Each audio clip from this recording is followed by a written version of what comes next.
Today's speaker is Laurel Donnellan, as you know, and most, if not all, most of you have her card in front of you. Laurel was kind enough to bring those to share with you all. I think some of you may want to stay in touch with her, and this makes it easier.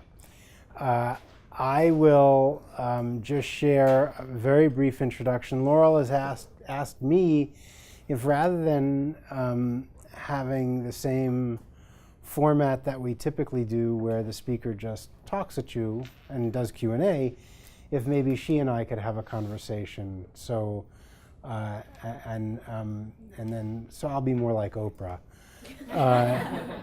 and then we'll still do Q&A. Yeah, bald, white, male Oprah. I get it. I know. But we'll do that, and then have Q&A probably toward the end. But if something is really pressing, show a hand, okay? And we'll incorporate it. I know Laurel. This is going to scare some of you, but Laurel and I met in September of 1978. When we were freshmen in college. And we have stayed in touch sporadically through the years, sort of ebbs and flows like life does. And I was thinking over the summer about, I had like 3 spots left in the roster for this course. And I was thinking about where the seniors typically are at this point in the year, at this point in the course. And I thought to myself, now who would be a really good person for this group to hear from, to help you get through the place where lots of you are? And I can't think of anyone better. What Laurel does, among the things that Laurel does, is executive and career coaching. That's what the Bright Livelihoods business is. It's one of the things that she does. How many books? 2? 2. Well, 2 books. Laurel's written 2 3. books. Laurel's written 2 or 3 books, and has a lot of intellectual property that's hers, that's in this space. She came to this place, well, you'll come to know how she came to this place. So we're going to launch into our conversation. Hi. Hi. I am so happy to be here. So I know that you started the process of sort of getting yourself ready to be here today by sort of chunking out your life. And so maybe start with the first chunk. Well, the first 22 years of my life, I was getting ready to sit in the seats that you're in. I have a mother who's Italian and a father who is Irish, and I like to say that our spiritual path is food and beverages. I had a godfather who was my mentor that had a restaurant and country club, and I used to sit at the bar from the time I was 4, drinking Shirley Temples and watching him and thinking, that's what I want to be. I want to be a professional party giver. So that was the first 22 years that included Cornell, 4 years at Cornell with David and other fun people. And then for 17 years, I remained in the hospitality business. And just preparing for this, I realized I left the hospitality business 17 years ago. So my second career has been in human development, career counseling, relieving suffering. I'd like to be here today to prevent suffering. So I work with a lot of adults who have hit a point in their career where they are very unhappy, and I help them navigate from a place of unhappiness to a place of fulfillment. Fulfilling work. Fulfilling work. So maybe then talk about life after undergrad and that part of the career. And a lot of that had to do with Colorado. Mm-hmm.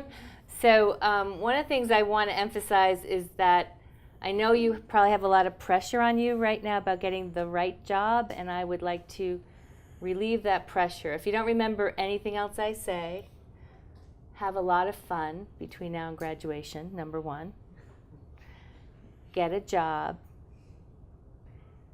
and think about your dream. Just any job. So my first job, I'm a career counselor now, and I help a lot of people do excellent at interviewing. I sucked at interviewing when I was in college. I barely got a job. My friend Jim Paradiso got me a job at American Cafe. So my first job out of school was 6 months with a commissary restaurant system in Washington, D.C. And then my friend Charlie Mother called me from Vail, Colorado, and said, you can come work with me and ski every day. And I said, okay. And so I moved to Vail, Colorado, and I was here in Colorado for 7 years, and I had, I think, 4 moves and lots of jobs. Worked at the Sonnenalp, which was the Keandra Lodge in Vail. Then I went to Aspen. Yeah, Walter Eisenberg called me. I had a restaurant in Vail that I ran, and then I went to Europe, and Walter called me and said, come back, I have a job for you in Aspen. So I went to work for Sage Resources in Aspen and was a food and beverage manager there. Then I moved to Denver, and I was the manager at Ellington's a long time ago in the Brown Palace. And then became the assistant food and beverage manager. I told you that a new company came in and bought the hotel while I was there. This is and incredible. This will tell you how old I am. They told me before the management company came in, the current human resource director said, Laurel, you can't continue to be the assistant food and beverage director because you're too young and you're a woman. And so that was the end of that job. I moved to Aspen, Colorado, and was the food and beverage director at the Hotel Jerome.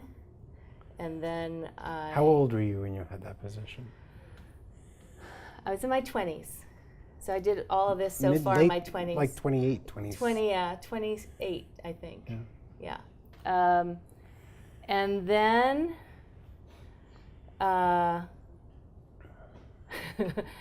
that was my last operations job, by the way. Food and beverage director at the Hotel Jerome in Aspen, Colorado.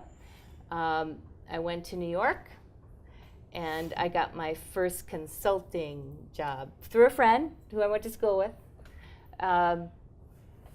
It was called PKF, and I didn't really know what a consultant was, but she said I could do it, and I learned that the secret of being a good consultant is you don't need to know anything, you just need to be able to learn things. So that was kind of cool. So I did that for a year. This will also tell you how old I am. I used my first computer.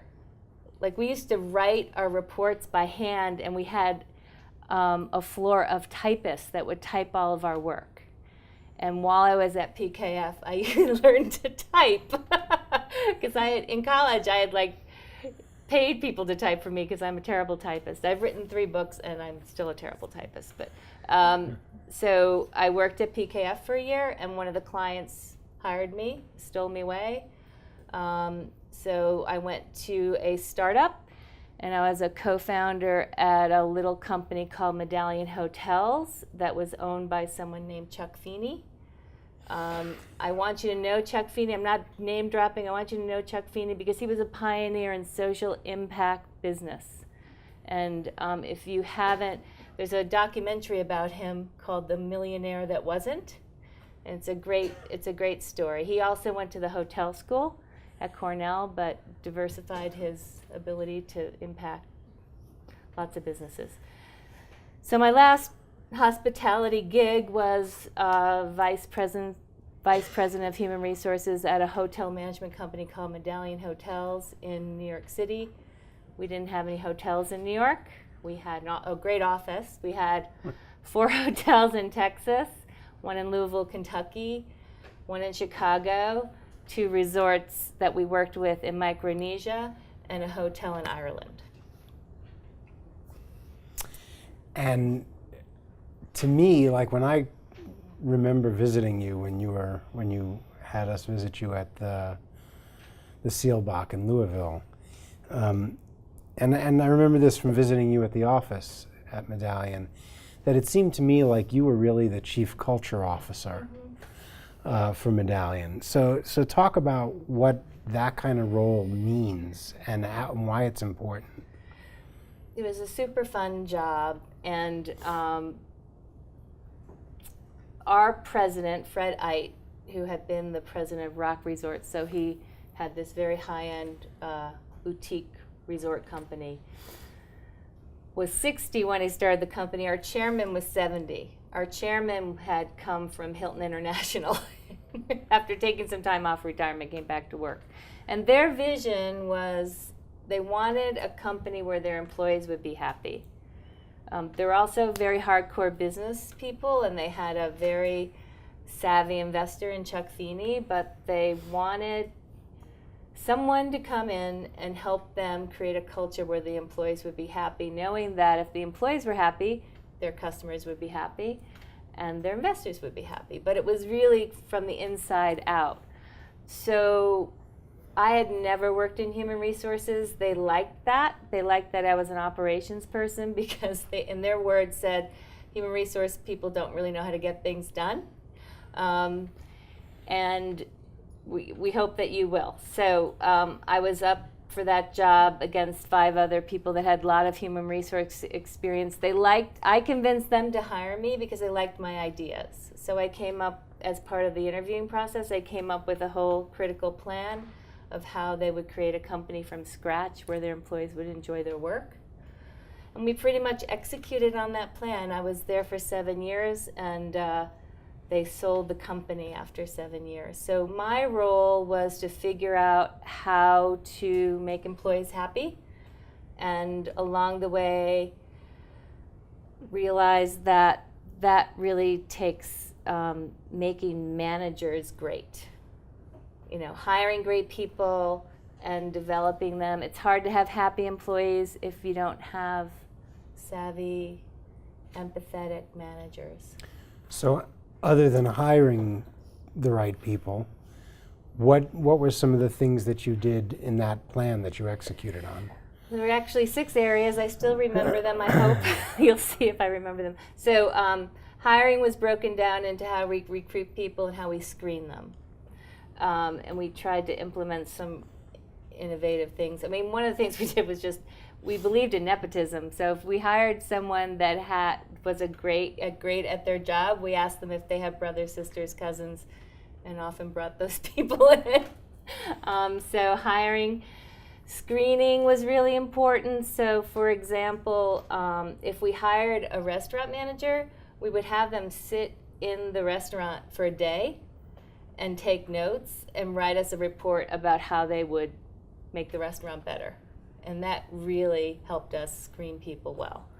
We also used a tool that the Gallup organization developed called Talent Plus, or people from the Gallup organization. A really great, I think it's called something else now, but it was a great screening tool. They helped us create very specific interviews for each position. So we had a separate interview for housekeepers, managers, sales managers. Mm-hmm.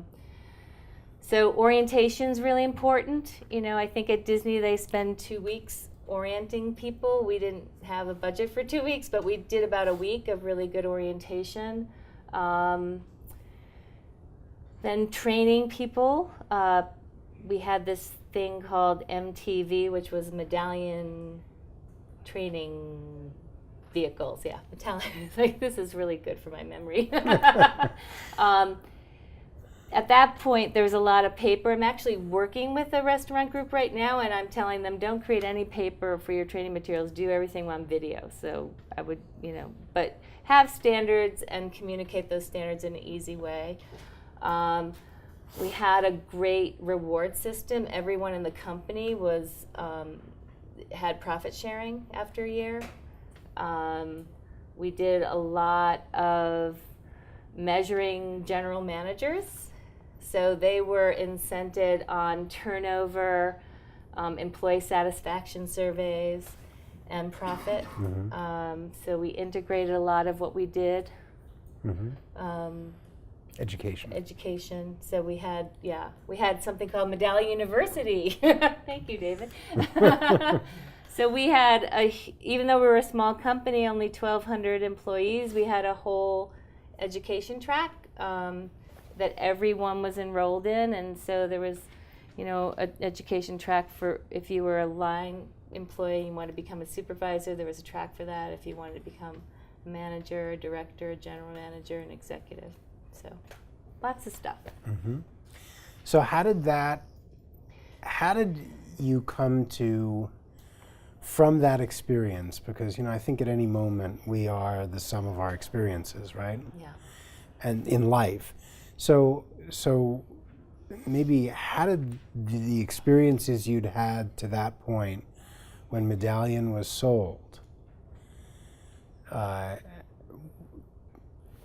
what did that bring you to, that set of experiences? Well, I loved my job for 7 years. I loved my boss. I loved my colleagues. I loved what I did. I got to make up what I did, and it was very, very fun.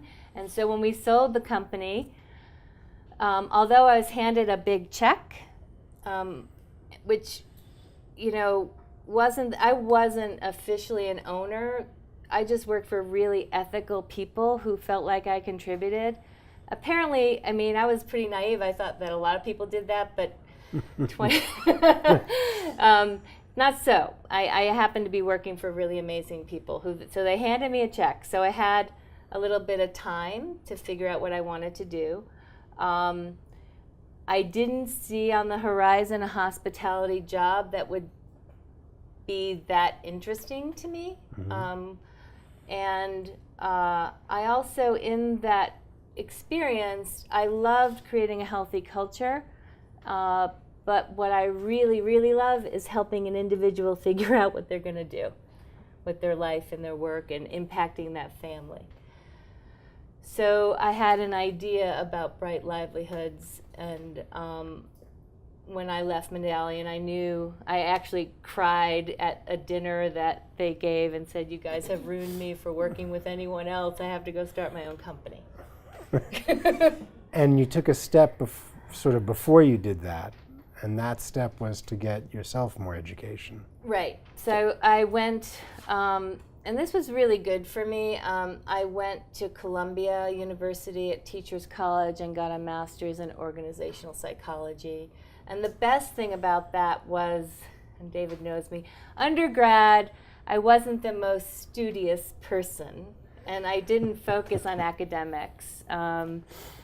I had a good time, and I did a lot of things with my friends, and I worked a lot. Mm-hmm. But academics were kind of on the side, and so it was good for me to have an experience. I got my graduate degree in 1 year.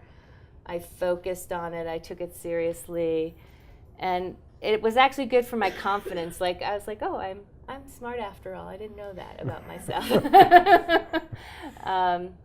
And I liked the program, and they also allowed me to place out of a lot of classes because of my work experience. So I was able to just focus on those things I really enjoyed. Mm-hmm. So talk about your approach to doing what you do now. So I'm in a transition with what I do now. So I'm like you all. I'm in a transition. I think we're all, I heard Edith Weiner, who's a futurist, talk a while ago about careers that we used to have transitions. Now we're always in transition, and I certainly am one of those people that's always in transition. So my approach is, in human resources, I did a lot of training and development. I also got a coaching certificate from the Hudson Institute after graduate school. After I wrote that check for graduate school, I was like, I'm done. I'm never taking another class, and I immediately signed up for a coaching certificate. So my approach is a combination of training and coaching. I really believe in the combination of having a curriculum to stand on as well as that one-to-one conversation and help. Mm-hmm. So at Bright Livelihoods, I have this is the school marm in me, but I have other people teaching my stuff. So I have a very proven, and it's continually been refined approach for adults. It's usually 14 weeks of class of coaching. So it's a lot of homework in between, and they do coaching 1 hour a week. And then when I work with classes, it used to be 14 weeks, but in today's world, for anyone to have 14 weeks seems like forever. So we've streamlined it to 8 weeks, and then we add some one-to-one coaching. Mm-hmm. But the approach is looking at your past and learning from it, looking at your future in a very particular way. So when we work with people on developing their career plan, we look at your present around your health. Unfortunately, I work with a lot of people that because of stress and because maybe not being aligned with their work, they get sick. So we look at all sorts of health issues. We look at your relationships on and off the job. It's really hard to love what you do if you hate your boss or you're not attending to your family. We look at your values and your practices around money. And then we look at what I think is the core of building a happy career is what you're passionate about. And there's a particular way that we look at 4 different types of passions. And then the last part of the process is about creating your business plan for your life and work, your future. So talk a little bit more about passion and how you came to have this passion, and maybe also how you recognize passion in someone else. Okay. My favorite topic. Lately I've been hearing a lot of people talk about, don't tell young people follow your passion, because it doesn't help them.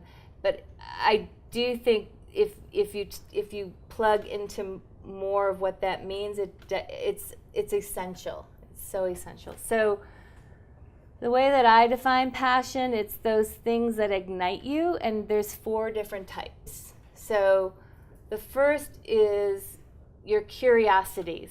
So what do you read about when you're not in school, right? Or what bloggers are you following, or what videos are you watching, or what do you like to buy?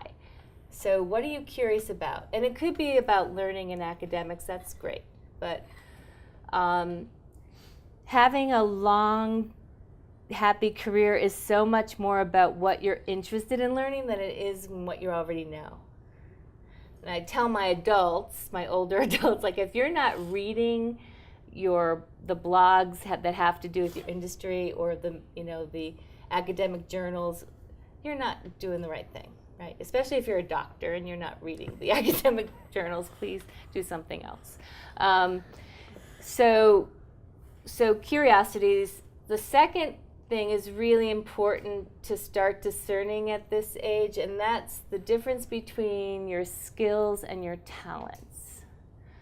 So you're going to be able to you probably already know how to do a whole bunch of things, but that can be a trap, because just because you're good at something doesn't mean that you enjoy it. So I put talents in a separate bucket. Talents are those things that when you're doing them, you get energy back. So I know you well enough to know that you would not delegate all your teaching, and right, because you enjoy that, and that's one of your talents, and you're really gifted at it. So as you move forward in developing your skill set, just notice when you get energy back and you're like, wow, I would do this for free. Or this is a different type of experience. Some people call it flow, right? The third thing is your environment. So in this business, some people can be super happy in the back of the house with no windows and they don't care because they're making the perfect creme brulee and they're happy as can be.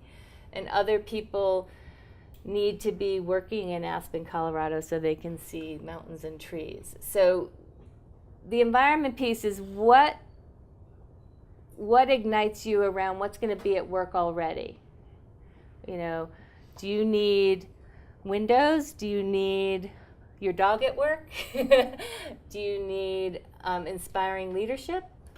Do you like clutter? Do you like clean? I mean, the environment piece is really, really important. Like, where do you thrive? And the last piece is style, like things beyond those other passions. On the back of my card it says, live your genius. I know that for my clients and for the young people I talk to, figuring out who you are and being able to express that in the workplace is really important. So your style might include humor, right? There are some work environments where that is frowned upon, unfortunately. But if you are humorous and you like to express humor, find a place where you can express humor. You know, I love being an entrepreneur because I don't have to wear things that don't feel like pajamas. Because I used to be, you know, I was in old school hospitality where you had to wear stockings and heels a certain height, and you know, we kind of dressed like men. It was kind of weird, but you know, there's lots of rules. I remember the food and beverage director, I got a pink suit, which I thought was pretty fabulous, and he told me I couldn't wear it because it wasn't blue or black or gray. So, so what your style is. So that's how we help people figure out. But you know, I think there's this intangible piece about what makes you happy that you can only experience inside, and that's what passion is to me. So trusting your gut and understanding, you know, what bores you can help you understand what you're not passionate about. You know, if you're bored, especially early in your career, leave. Leave. Does that answer the question? Mm-hmm. So you're sort of at this place that you've already expressed where you're in transition. And so I'm sure that the question has already popped for other people. So what does someone like you transition to? Maybe you can all help me with that. I'll lay out the options and you can pick the, I actually thought about this. I said maybe we should have we'll go on Twitter and you guys can vote for which option is the best. I've been thinking about coming here and what do I have to impart to all you smart people, and I've been thinking about three things, and I think this needs to be the filter for me in choosing. So I'm going to talk about the filter, and then I'll tell you about what my options are, and you can help me choose. So I've been thinking about, you know, career satisfaction. There's 3 R's in career satisfaction. So the first one being be real. So in order to be real, you have to know yourself really well. So at this age, you know yourself, but as you move forward, I would when say... you're old like we are. When you're older, take getting to know yourself really seriously. You know, whatever that takes, like taking time off. One of the ways to be real is have friends around you that are honest, that will call you out on stuff. It's hard sometimes to discern between who I am and who my parents are, or what my parents want from me, or what my professor wants from me, or what the world wants from me. So understanding who you are and being real about that is important. The second R is be relevant. It's hard to make a living from what you do if you don't have an audience, right? So, for example, I have over the years coached a lot of CEOs that have told me things like I'm not a technical person, right? I think 30 years ago, my dad worked for IBM for 40 years, and he told me 30 years ago that eventually all businesses would be tech businesses, and I thought he was nuts, but apparently he's right? Yeah. So understanding that all businesses are technical. You all probably understand this more than I do. But I have some CEOs now that are like learning to code, not necessarily because they're going to build everything themselves, but they understand that that's a really important part of their business, and they want to be able to understand it so they can delegate that. So right now I'm working with a restaurant group in Chicago, and their relevant is part of their mission is helping the bees. Right, so there's the bees just went on an extinction list, right, a few weeks ago. And so they told me this before that happened. So they're very cool and on trend and relevant. So being relevant, whatever that means to you, continuing to learn is really important. And the third piece is just, it's really hard, but it's important. Resilient, be resilient, When I started as a career developer, I think the average number of jobs you would have is 6 if you're a man, 8 if you're a woman. And that is, they can't even count, how many. Mm-hmm. You're all going to have a lot of experiences, and being resilient, separate from the career, is often about just taking really good care of yourself.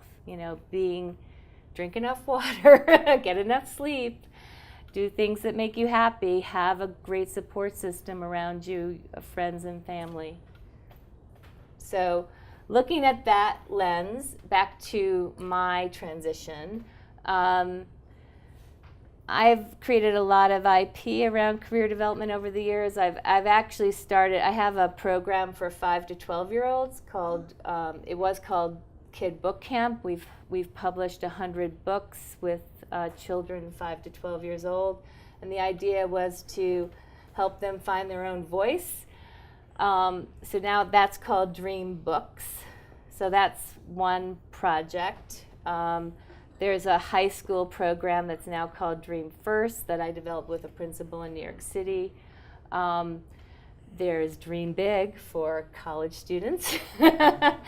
And then there's Dream Again for adults. So one project I'm working on with the team is taking all the IP and gamifying the process. So right now it's very much a class and coaching, and we want to make it an app and make it fun and make it interactive and make it social.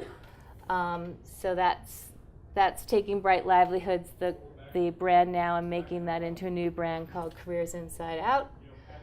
I'm also working with 2 partners in revolutionizing church. So we just named yesterday our project, because we have to talk to investor. We didn't have a name until yesterday, but our working title is Inspiration Station, and the idea is that it's a for-profit experience. It's a storefront, not unlike a gym, where you go in and have meditation classes, yoga classes, spiritual classes. So that's one idea. I'm also, one of my clients is recruiting me for a job, which is kind of cool. So she is the Chief Marketing Officer for Star Talk Radio, Neil deGrasse Tyson. How many of you know who that is? Right? He's an astrophysicist and a very cool science nerd. And she's built his brand over the last 5 years, and now she's creating her own brand about her own passions, which are yoga and meditation. So she's talking to me about possibly being a partner with her. And then I have my little restaurant company I'm an advisor for in Chicago, which is the most hopeful place in the world. I was there a few days ago because of the Cubs. And their company, Carte Blanche, is going to be a business accelerator for food concepts. So that's what I have possibly going for the future. In addition to what you're currently doing. Yes. Now you've seen the inside of an entrepreneur's brain. So, Laurel is somebody you'd call a serial entrepreneur, because it's not just she does one thing and then sticks with it. Yeah, I've been told there's different types of entrepreneurs, and one is a serial entrepreneur. I think I'm about to be a serial entrepreneur because of all these new ideas. I think for the most part, I've stuck with this Bright Livelihoods idea and kind of had offshoots of it. But I hope when I grow up, I'm a serial entrepreneur. I'd like to sell something. Right. We'll see soon, right? We'll see soon. So, do you want to take a poll? Sure. I would love that. Okay, so we have Inspiration Station. I'll go over them one more time and then you can vote. We have Careers Inside Out, which is taking all of my IP and making them into games. And we have Carte Blanche, which is a food accelerator. And then we have Talking Yoga, Talking Meditation, which is a media company to create a community for yoga and meditation. So if I can remember those. So all those voting for Inspiration Station. Good, okay. Careers Inside Out, gamification of careers. Nice, because this is my target market. Talking yoga and talking meditation. Interesting. Huh? Yeah, I think you can. Okay. And the last one is Carte Blanche, which is my hospitality thing. Yeah, so interesting. Very interesting. Probably reflects my passion for the ideas, too. Thank you. Talk for a minute about the linkage between passion, happiness, and success. Or maybe more than a minute. That's a good. Passion, happiness, and success.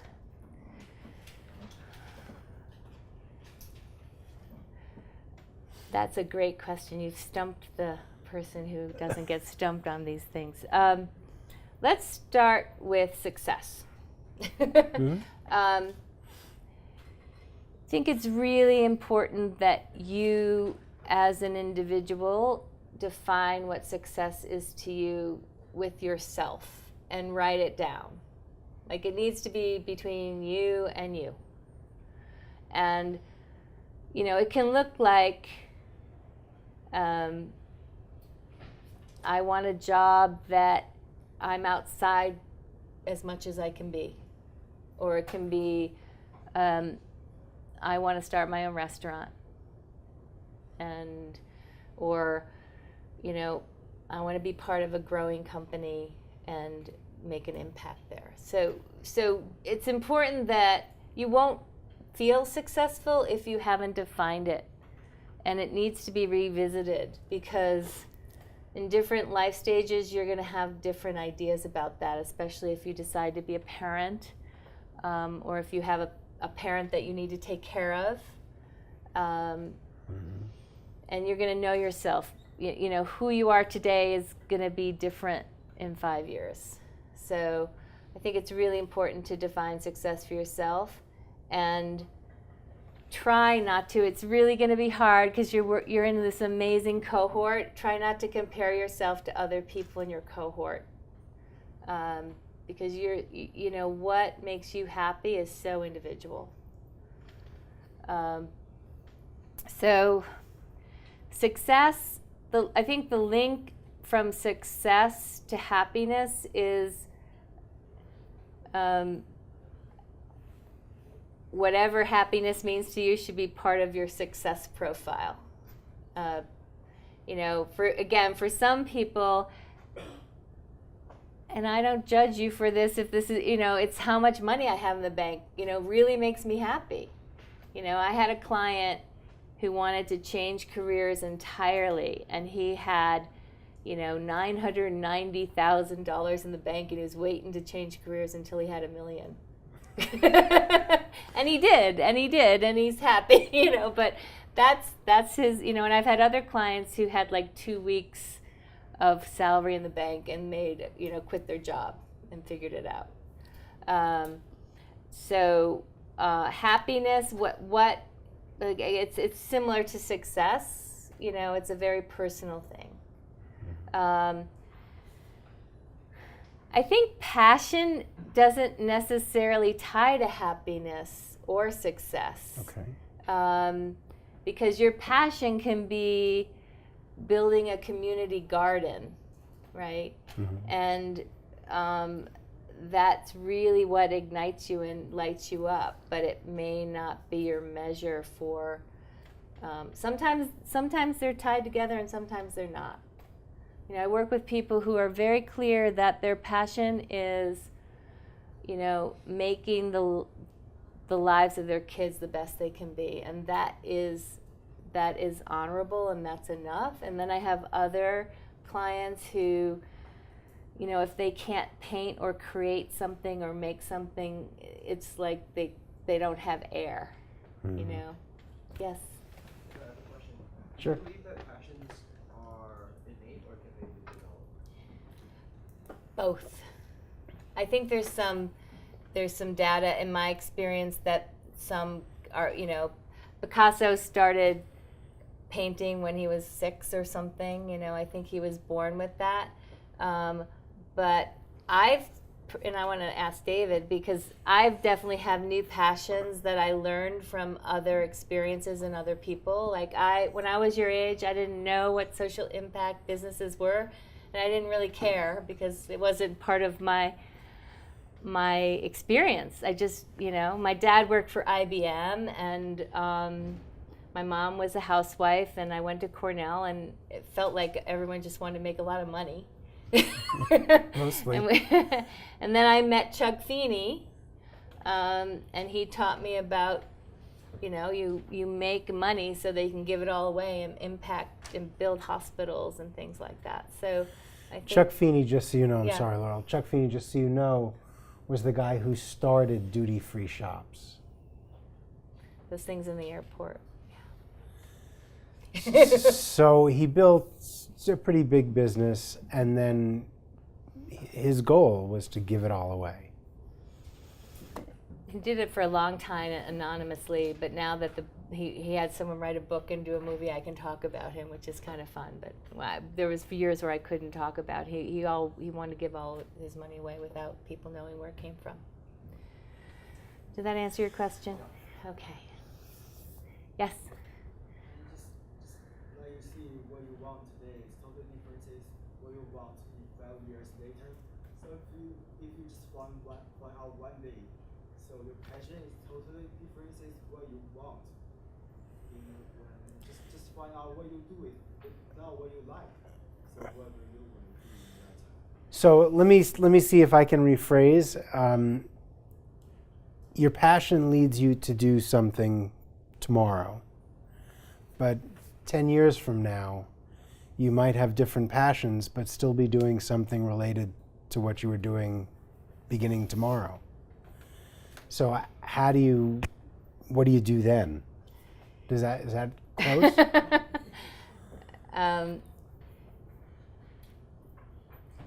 Career planning is constant.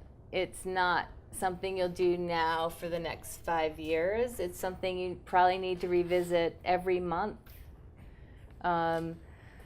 So, you know, there's a lot of people we graduated with who went to hospitality school for 4 years and went out and worked for a few months and then made a pivot completely different direction. It wasn't that they didn't enjoy hospitality. It was just that they found something that was a bigger yes. So I don't think it's necessarily good to keep changing and keep experimenting, because you're not going to get traction and you're not going to feel successful all the time, like every day. But if you're very clear about what you want, if that inner idea and inner passion is really strong, like for example, there's, I think Walter and Zach created Sage Resources right out of school, and they're still working on that in some capacity. Right. So if you have a big dream and it's fully developed and you feel it in your body, I think it's okay to make a longer range plan. If you just have a snippet of a dream, or just if you're confused or if you're not sure, make your plan short, like 3 months or 6 months. Does that help you? I don't know if I answered your question. Anybody else? Maddie? So along the lines of being passionate and having that drive and what we do in our everyday lives, so you mentioned, it's hard to love what you do when you hate your boss. So how do you, coming from someone who's graduating with a hospitality degree, I would like to think that I'm very passionate about this industry, but sometimes we can face those little bugs on our windshield that obviously don't want to be there and are just there because, and sometimes they can be our managers. So how do you recommend us going into these positions filled with all this passion and this drive, and maybe possibly having someone that could possibly diminish that every day? That's a great question. Some of you will, and I think it's just being ready for that. It's not unlike dating, except in a job you have like an interviewing process that's like a week, and then you're married for 6 months or a year or whatever, right? So there are some tricks, though, in finding the right boss. So in the interviewing process, and I normally work with people that are more established and have a longer resume or who are older, but in the interviewing process, I often encourage my clients to ask their hiring manager if they could meet some other employees. And sometimes you can do that through LinkedIn, or you can just ask, can I go to coffee with someone? And normally the employees will tell you the real deal about your future boss before you're hired. If you happen to get into a company and job that you're learning and you enjoy the culture and you happen to have a difficult boss, sometimes what you could do is take them on as a challenge. Like, don't let them suck your joy. It's like, I'm not going to let you suck my joy. I'm going to enjoy this anyway. And you should always be looking for your next boss and your next thing. I mean, that's the reality. So that you can maneuver away from that person as soon as possible. But in the meantime, don't let them, it's hard, but try your best not to let them ruin your experience. Does that help? Hi. Hi. So you've kind of touched on this maybe a little bit, but are there any, kind of exercises or regular routines that you could recommend for us to start doing as soon as we start our career, so that we don't wind up in a place where we hit a brick wall and we're like, well, no, I'm here and I'm stuck. Yes. Keep a list of new ideas all the time. So even if you have your main idea of why don't one of you give me what is your goal for your first job?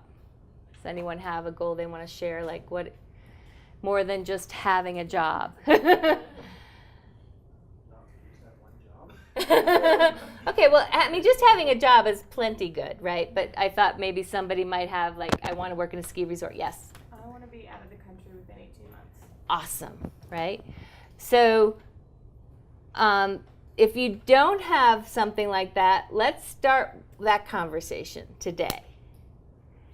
So with your friends, with your cohort, with your professors, the first task is be more specific about your goals and use your imagination, right? So dreaming is actually a discipline. We don't really necessarily talk about that, but I'll give you an exercise that you can all do in the next few months, maybe after final exams. Go on a soul adventure, right? So a soul adventure is between 4 and 12 hours long. You have to do it by yourself, and you have to leave your cell phone at home. You have to go somewhere you've never been before. And that can be a neighborhood in Denver or a mountain you never hiked before. Bring some water and a journal and a pen, an old-fashioned pen, and see what happens. Talk to only people you've never met, and So this soul adventure is akin to a vision quest. Do any of you know what a Native American vision quest is? Yes? Would you like to tell us?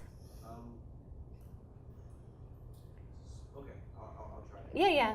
It's like you said, it's going on an adventure, but it's really learning about yourself, like putting yourself in a completely new situation and sort of finding yourself. Right. So I've been fortunate enough to actually be on a traditional Lakota vision quest. I'm sorry? This was this was 4 years actually, but I wasn't on it the whole 4 years. They've adapted it, but there's been some, yes.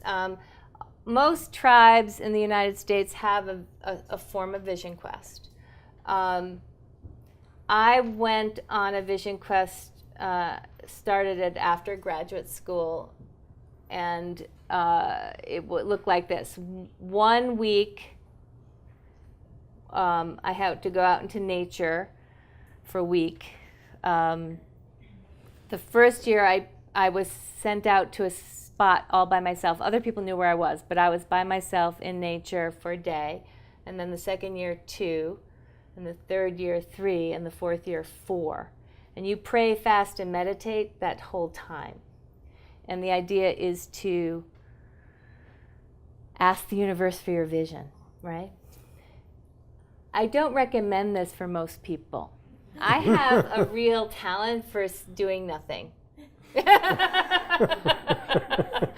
And this is a tradition that started thousands of years ago. It's not necessarily the best thing for most people, because I've seen people that, oh, this is a fun thing, and then it's like they've never even camped and they're out there with coyotes by themselves. But so that's why I've created the soul adventure, because it's similar. And the idea is to just clear your mind and get into your heart about what you really want to do with your life. So that's one tip, is a soul adventure. Keep a list of ideas. Another thing I think you all should do, if you haven't done it before, is explore entrepreneurship. I'm told that by 2020, 40% of our economy is going to be freelance and entrepreneurs. I think whether it's now or later, it's just good to have that option in your tool belt. And if you want to learn about entrepreneurship in a fun way, go to a startup weekend. Does anyone know what a startup weekend is? So you get together with 100 people, you identify some businesses to work on, you build your tech demo and your investor deck. You do this on a Friday, Saturday, Sunday night. You present to investors. You learn a lot about yourself and entrepreneurship in that weekend. Other questions? So, what would you tell someone who's not sure of what's next, what to do, but has choices to make because there are multiple opportunities?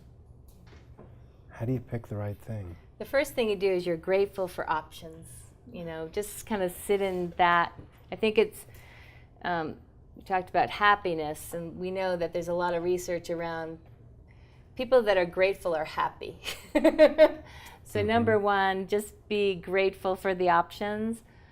And then get back to that definition of success and look at those options through that lens. And in the end, I don't think you can make a bad decision if you make it from a good place. So I work a lot with my clients on just getting calm.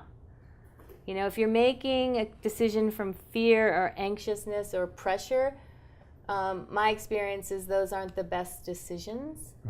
But if you can make it from a place of being centered and calm and happy, you'll probably make a better decision. But just, I think too, not just to release the pressure around this has to be the right job and the right decision. It's just one decision. And when you get to be our age, it'll just be your first job will just be a blip on the radar screen. So I have always sort of made it an internal policy not to regret things that I've done. I spend more time regretting things that I haven't. So what does that trigger for you? Well, I think I have the same philosophy. I spend a lot of time, like I said, I like meditating, I like doing yoga, I like being in the woods. I like making peace with my past, and I've done a lot of work in therapy and other places about making peace with my past.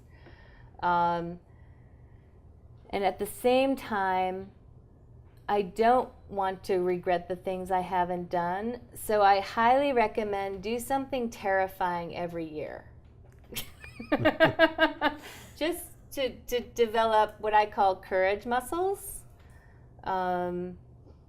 Just something that's not comfortable, something that's out of the box. Someone told me a long time ago, like, go to a conference that has nothing to do with your discipline so that you can be really stupid and you can be the stupidest person in the room.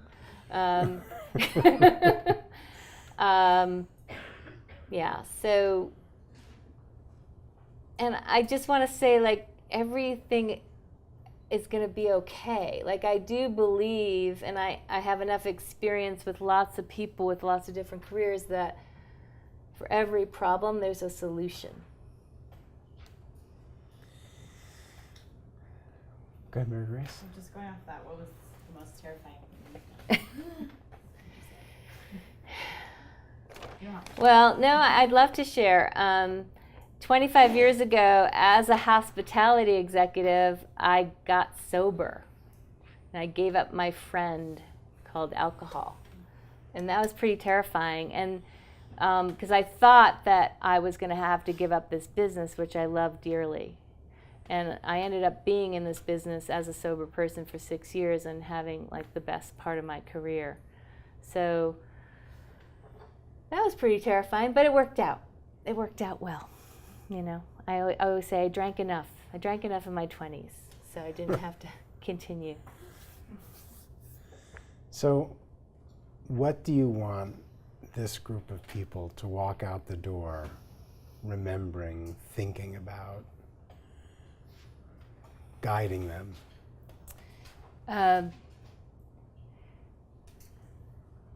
You all can have remarkable work beyond just a job. You all deserve that. Life is too short not to have that. And what I call it soul work. Some people call it a calling. Some people call it dreams. Understand that putting that dream together takes effort and time and creativity, and you need to attend to that. So I hope that if you don't have the answer for the question, what is my dream job, that you will start today figuring out what that is, and understand that you don't have to have that at graduation. That might be a 10-year dream or a 5-year dream, but you need to have that as a place to, you know, head to, a trajectory to head to. So yeah, it's you know, I the other thing is, like, having a career and a job is really hard. Whether you hate it or love it, it's really hard. It's hard to have bosses. It's hard to organize your finances. So having a dream job is also equally as hard. You might as well go for the dream, right? But you have to know what that is. So another way of phrasing that is, if you don't know where you want to be, how do you know when you get there? Exactly. Exactly. Anybody else? Other questions? I think they want more one-on-one time. Well, I gave you my card because I really want to be part of your team between now and graduation. So if you have questions, if you're the type of person not to ask, I was that person. I'm such a nerd now. I ask questions all the time, but when I was in college, I never did. So if you want to ask me a question by email, we can also set up a Facebook group so we can learn from each other between now and graduation. But I'd love to help you in any way I can. How's that sound? Okay, good. So we're going to get out of the way for a couple minutes so that Lauren can talk with you, and then we will talk outside. All right. Thank you.